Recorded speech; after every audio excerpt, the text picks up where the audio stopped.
గురుగారు ఈరోజు గురు పూజోత్సవం. డాక్టర్ సర్వేపల్లి రాధాకృష్ణన్ గారి జయంతి.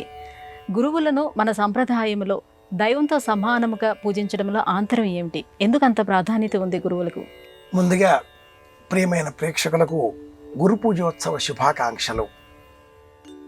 ఆధ్యాత్మిక మార్గంలో గురు పూజోత్సవం ఆషాఢ పౌర్ణిమ. ఆధునిక జీవన కాలానికి సంబంధించి గురు పూజోత్సవం కళాశాలలకు, విద్యార్థులకు 5వ తేదీ సెప్టెంబర్ నెల స్వర్గీయ డాక్టర్ సర్వేపల్లి రాధాకృష్ణన్ భారత రాష్ట్రపతి గారి పుట్టినరోజు సందర్భాన్ని పురస్కరించుకొని 1962వ సంవత్సరం నుంచి ప్రారంభమైంది.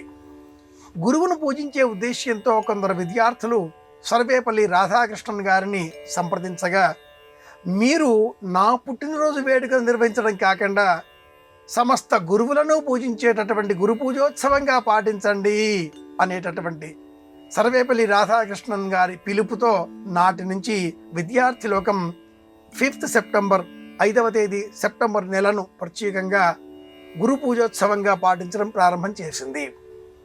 హిందూయిజం అనేటటువంటి గ్రంథాన్ని సర్వేపల్లి రాధాకృష్ణన్ గారు మనకు అందించి ఉన్నారు.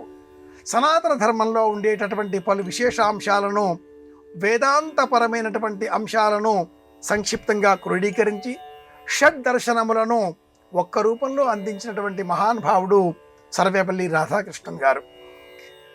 ఏది చెప్పినా ఏది చూచినా వేదాంతం ఒక దర్శనం, సవ్యమైన మార్గాన్ని ప్రబోధించినటువంటి ఆ గురువు ఆచార్యుడిగా మారినప్పుడు మనలో గురు శుశ్రూషయ విద్య అనేటటువంటి భావన పెరుగుతుంది. సంక్షిప్తంగా చెప్పుకోవాలి అంటే, ఆచార్య దేవో భవ, అతిథి దేవో భవ, యాన్యనవద్యాని కర్మాణి. తల్లిదండ్రి ప్రాథమిక దశలో విద్యాభ్యాసం, ఆ తదుపరి నిత్య జీవనానికి సంబంధించిన అనేక విధులు నియమాలు బోధించగా, ఆచార్యులు పరమపావనమైనటువంటి ఆ పరమాత్ముని సన్నిధిని చేరేటటువంటి మార్గాన్ని బోధిస్తారు.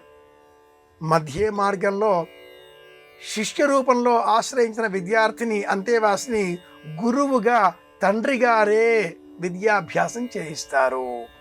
కనుక అంతేవాస్యుత్తర రూపం విద్యా సంధి అని వేద ప్రమాణం.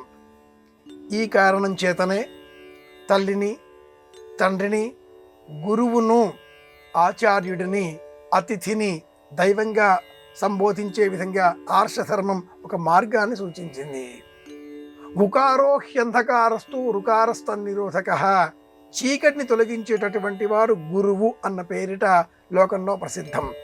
గురుర్ బ్రహ్మ గురుర్ విష్ణు గురుర్దేవో మహేశ్వర గురు సాక్షాత్ పరం బ్రహ్మ తస్మై శ్రీ గురవే నమః. బ్రహ్మ విష్ణువు శివస్వరూపాన్ని క్రోడీకరించి ఒకే రూపంగా మనం ధ్యానం చేసే సమయంలో గురువు అన్న రూపం మనకు అవగతమవుతుంది. ఇది గురువుకున్న ప్రత్యేకం. ఒక్క మాట చివరిగా చెప్పాలి అంటే, ఏం చేసినా గణపతి పూజ చేస్తాం. గణపతి పూజ కంటే పూర్వమే శ్రీ గురుభ్యో నమః, ఆ తర్వాతే శ్రీ మహాగణాధిపతయే నమః. ఇది మన ధర్మం.